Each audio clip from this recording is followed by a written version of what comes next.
네, 오후 1시 2분 30초에 뉴스의 강을 하루의 중심을 건네주는 이우영 아나운서. 저희가 보통 시사 뱃사공, 또 이 노래도 총각 뱃사공인데 오늘은 워킹맘 뱃사공과 함께 더 날카롭게 뉴스의 강을 건너가 보겠습니다. 양수진 아나운서입니다. 어서 오십시오. 네, 안녕하세요. 워킹맘 뱃사공 양수진입니다. 오늘 네. 육아도 일도 뉴스도 네. 잘 잡아보도록 하겠습니다. 보다 더 민생과 국민의 공감대에 닿아 있는 뉴스들일 것 같다는 생각이 듭니다. 첫 번째 소식 들어가 보겠습니다.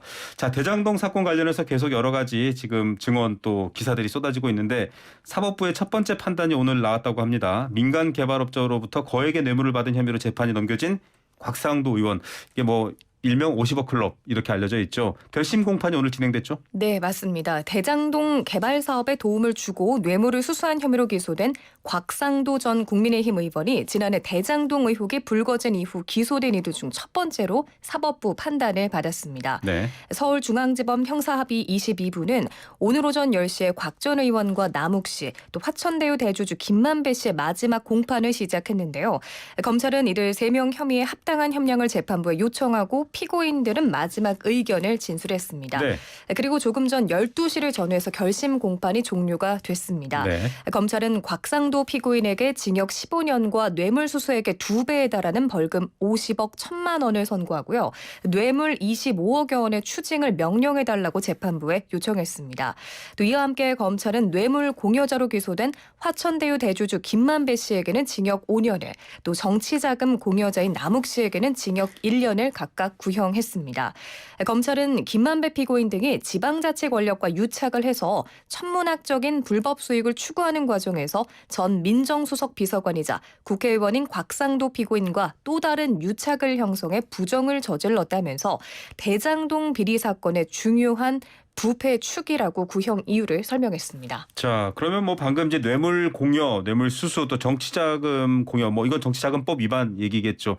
3명의 구체적 혐의가 적시됐나요? 네, 곽상도 전 의원은 지난 2015년 대장동 사업에 참여한 화천대유가 하나은행과 컨소시엄을 구성하는 데 도움을 주는 대가로 화천대유에 근무한 아들 병채 씨를 통해서 퇴직금 등의 명목으로 지난해 4월 말 50억 원을 챙긴 혐의 등으로 구속 기소됐습니다. 네. 하지만 구속된 지 185일 만인 지난 8월에 보석 허가를 받고 풀려나서 구속 상태로 재판을 받고 있는 중이었고요.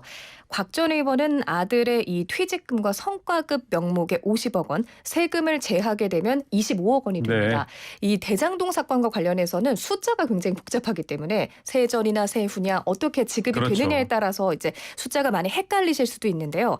이 50억 원의 세금을 제하면은 25억 원 정도를 수수한 혐의를 받고 있는데 이걸 전면 부인하고 있습니다. 네. 곽 전 의원은 대장동 일당에 도움을 준 일이 없고 아들이 퇴직금을 받은 사실을 몰랐다면서 무죄를 주장하고 있는데요. 이와 함께 김만배 씨는 곽 전 의원에게 뇌물을 건넨 혐의로, 또 남욱 씨는 불법 정치자금 5천만 원을 건넨 혐의로 함께 기소가 됐는데 모두 부인하는 입장입니다. 자, 지금 이제 곽상도 전 의원은 나는 아들이 거기에서 퇴직금을 얼마 받았는지 어떤 네. 목적으로 받았는지 모른다. 그러니까 이 죄가 성립할 수 없다 이런 주장인 거고. 네.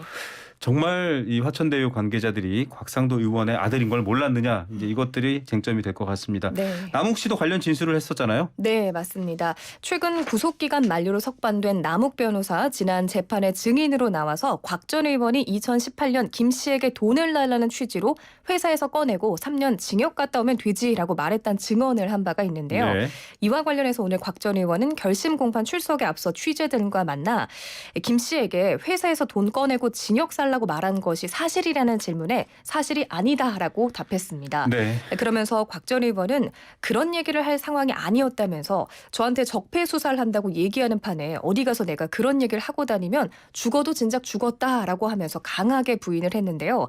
상식적으로 말이 안 되는 상황이다라면서 말이 안 된 얘기를 끄집어낸 거다라며 반박했습니다. 자, 이제 결심 공판에서 검찰은 관련 혐의에 대해서 뇌물죄, 뇌물수수죄를 적용해서 15년형을 구형했습니다. 예. 결정된 게 아닌데 이제 결심 공판 말고 선고 공판이 있죠? 네, 통상 결심 공판에선 먼저 검찰 측이 최종 의견을 밝힌 뒤에 구형을 하고요. 이후 피고인 측 변호인들이 최후 변론을 또 마지막으로 피고인이 최후 진술을 하게 됩니다. 따라서 선고 공판은 일반적으로 오늘과 같은 이런 결심 공판 이후 3, 4주 뒤에 열려서 대장동 사건 관련 첫 1심 선고는 이르면 연내 또는 내년 초쯤 나올 것으로 예상이 됩니다. 자, 화물연대 파업 때문에 정부와 또 노동계 국민들의 걱정이 큰데 이번엔 지하철 파업도 지금 시작됐습니다. 다행히 큰 불편은 없었다고는 하는데 어떻게 돼가고 있죠? 네, 맞습니다. 서울 지하철을 운영하는 서울교통공사 노동조합이 오늘 새벽부터 파업에 돌입을 했습니다. 서울교통공사 노조, 통합노조인 양대 노조로 구성된 연합교섭단과 사측은 어젯밤 10시쯤 최종 교섭 결렬을 선언을 했는데요. 네. 이에 따라 주간 근무가 시작되는 오늘 오전 6시 30분부터 파업이 시작된 건데 서울교통공사의 파업은 2016년 이후 6년 만입니다. 시민의 발인데 불편 사항 없었을까요? 네, 조금 전에 이야기해 주셨던 것처럼 사실 걱정이 많았습니다. 어제 협상 결렬 소식이 전해지면서 오늘 첫 차부터 운행에 차질이 생기는 거 아니냐 이런 걱정이 컸는데요. 네. 다행히 우려했던 출근길 대란은 없었습니다. 대체 인력이 투입됐기 때문인데요. 서울시는 출근 시간대 열차 운행을 정상화하기 위해서 대체 인력 13,000여 명을 확보하고 서울시 직원 138명도 역사 지원 근무 요원으로 배치를 했습니다.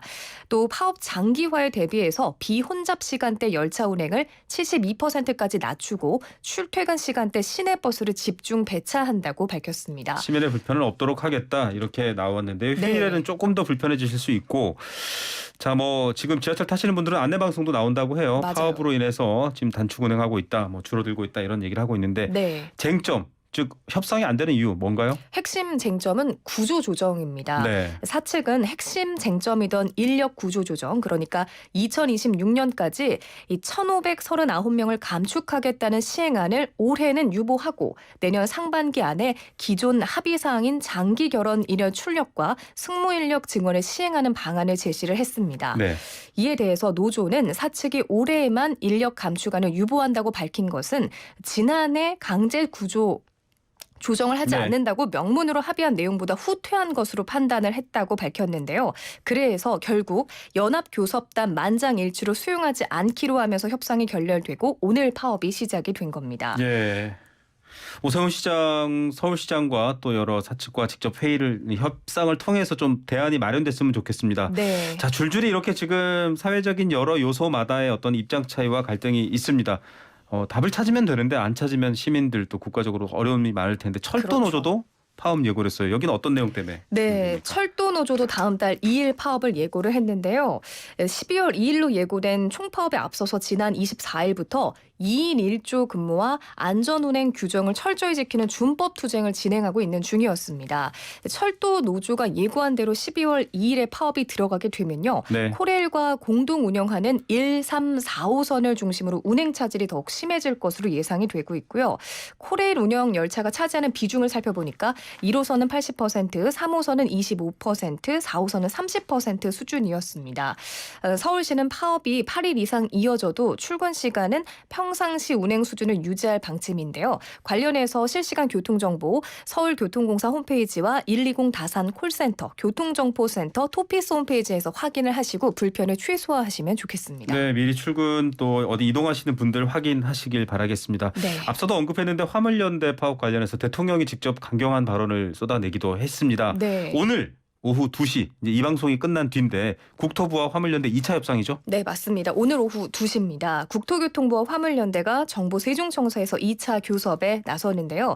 입장차만 확인했던 첫 교섭 이후 사흘 만에 다시 마주 앉게 된 겁니다. 네. 하지만 여전히 평행선을 달리고 있는데요. 그제 첫 번째 교섭에서 국토부는 안전운임제를 3년 연장하되 품목 확대는 안 된다고 밝혔고 화물연대는 안전운임제를 영구화하고 품목을 확대해야 한다고 주장하면서 맞서 성과를 내지 못했습니다. 네. 이런 양측의 입장이 현재까지 달라지지 않았고 정부의 업무 개시 명령으로 갈등의 수위가 더 높아진 만큼 오늘 협의도 진행이 쉽지 않을 것으로 예상이 됩니다. 예, 시멘트의 한정에서 업무 개시 명령이 내려졌고 어길 경우에는 또 법적인 여러 가지 처벌도 있습니다. 네. 쉽지 않아 보이네요. 윤석열 대통령이 이것과 관련해서 외신 인터뷰를 한 게 있다고요? 네, 맞습니다. 어제 공개된 로이터 외신 인터뷰에서 윤 대통령이 한국의 강성 노조가 심각한 문제라 하면서 법치주의를 특히 강조를 했습니다. 시멘트 운송 부문에 대한 업무 개시 명령을 발동한 것에 대한 정당성을 목소리로 높여 표현한 것 아니냐, 뭐 이런 해석이 나오고 있는 건데요. 네. 이에 대해서 정치권 반응은 크게 갈렸습니다. 국민의힘은 대한민국 경제를 유린한 불법 종식 명령이라고 했고요. 반면 민주당은 안전운임제 품목을 확대하겠다는 약속을 지키지 않은 정부 책임이 가장 크다고 지적했습니다. 또 정의당은 화물 노동자의 노동 3권을 무시한 반헌법적 폭거라며 당장 철회하라고 요구했습니다. 네, 정치권의 입장도 갈리고 있지만 일몰제로 시행되고 있는 안전운임제 조금 더 효율적인 방법을 찾아서 국민들의 불편이나 경제에 문제가 없도록 대안을 마련해 주셨으면 좋겠습니다. 네. 이게 사실은 업무 개시 명령이 송달돼서 받는 게 확인이 돼야 네. 받았는데도 지키지 않았을 때 처벌할 수 있거든요. 그렇죠. 전공의 파업 같은 경우 때도 전공의들이 다 핸드폰을 꺼놓고 집에 안 들어갔습니다. 그래서 처벌이 안 된 사례가 있기 때문인데 네. 자 이렇게 서로 또 치밀하게 신경전을 벌이기보다는 통큰 합의 국민들이 어떻게 만들어낼지 대안을 기대해 보겠습니다. 마지막 네. 소식으로 가보죠. 자 저도 뭐 워킹맘이라고 소개를 드렸는데 저도 이제 아이들을 여럿을 키우다 보니까 겨울 추워지면 옷차림부터 걱정돼요. 내일 뭐 그렇죠. 입혀보내지? 이런 걱정이 되는데 네. 갑자기 정말 추워졌어요. 맞습니다. 오늘 아침 정말 추웠는데요. 서울에 첫눈도 내렸습니다. 날씨가 급격히 추워지면서 11월 하순에 이례적으로 한파경보도 내려졌고요. 네. 한파와 함께 서울 등 수도권에 첫눈이 관측이 됐는데 어제 혹시 눈 보셨나요? 못 봤습니다. 저도 못 봤는데 네. 방송 들어오기 전에 이현웅 아나운서가 본인은 강서구 쪽에 거주하는데 네. 첫눈을 봤다면서 네. 이야기를 하더라고요. 기상청은 어젯밤 10시 20분 수도권에 눈이 날리면서 서울과 인천에서 첫눈이 관측됐다고 밝혔습니다. 서울의 첫눈은 평년보다는 9일, 작년보다는 19일 정도 늦은 것인데요. 네. 작년에 내린 서울의 첫눈이 워낙 빨랐습니다. 1973년 이후 8번째도 이를 정도로 일찍 내린 눈이었습니다. 네. 자, 뭐 제가 못 봤으니까요. 저는 아직 첫눈이 안 온 걸로 하겠습니다. 네. 네, 첫눈이 오면 집사람과 데이트를 가야 되는데. 네. 자, 대부분 지금 서울뿐만 아니라 첫눈이 내린 지역뿐만 아니라 전국적으로 한파가 내려졌습니다. 경보까지 내려졌죠. 네, 하루아침에 15도 이상 기온이 떨어지면서 전국 대부분 지역에 한파주의보 단계를 건너뛰고 바로 한파경보가 내려졌습니다. 네. 이렇게 대부분 지역에 한파경보가 발령된 건요. 현재 기준의 한파특보제가 시행된 2010년 이후 처음입니다. 이렇게 날씨가 급격히 추워진 이유는 북쪽에서 내려온 찬 공기 때문인데요. 네. 그동안 우리나라를 가운데 두고 남쪽의 더운 공기 세력이 북쪽의 찬 공기 세력보다 강해서 강한 찬 공기들이 우리나라로 내려오지 못했기 때문에 아주 이례적으로 지난주까지 포근했던 건데요. 며칠 사이 북극의 찬 공기가 최대로 내려오면서 기온이 뚝 떨어졌고 이처럼 본격적인 겨울 추위가 시작된 것입니다. 자, 이 추위 언제까지 이어집니까? 네, 내일과 모레가 이번 추위의 정점이 될 것으로 보입니다. 내일 서울의 최저 기온 영하 9도 정도 됐다가요. 주말쯤에는 추위가 좀 누그러질 것으로 예상이 되는데요. 기상청 예보에 따르면 내일 아침 최저 기온은 영하 14도에서 영하 1도 사이, 또 모레 아침 최저 기온은 영하 12도에서 영상 1도 사이로 예보가 됐습니다. 네. 기상청은 이처럼 바람도 강하게 불고 체감 온도가 더욱 낮겠으니 건강 관리에도 각별히 유의하라며 당부의 말을 전했습니다. 자, 내일 모레 계속 춥다고 합니다. 아침 출근길에 정말 든든하고 따뜻하게 입으시고요. 특히 YTN 라디오 많이 듣고 계시는 이동 노동자분들 또 운수 사업 종사하시는 분들 옷 두텁게 입으시고요. 너무 춥다고 움츠려 있으면 오히려 건강에 해롭습니다. 자주 움직이시면서 따뜻한 음료도 마시기 바랍니다. 양수진 아나운서는 추위 극복법, 비법 있나요? 저는 따뜻한 물과 따뜻한 차 최대한 저는 아를 항상 네. 먹는 사람임에도 젊은 불구하고 분이시군요. 얼주가. 얼주가 아이스 아메리카노 항상 먹는 사람임에도 불구하고 날씨가 좀 추워지면은 몸속을 좀 따뜻하게 하자라는 의미로 따뜻한 음료와 따뜻한 물을 자주 섭취하거든요. 네. 지금 방송 듣고 계신 청취자 여러분들도 주변에 정수기나 따뜻한 물이 손에 닿는 곳에 있다면은 좀 드시면서 체온 관리에 신경 쓰시면 좋겠습니다. 네, 저도 항상 머플러나 목을 따뜻하게 보호해주는 비법이 하나 있고 또 그 무엇보다 사랑하는 분들과 좋은 분들과 YTN 라디오 듣고 계시면 맞습니다. 따뜻합니다. 예, 오늘 뉴스 감사드립니다. 네, 고맙습니다. 양수진 아나운서였습니다.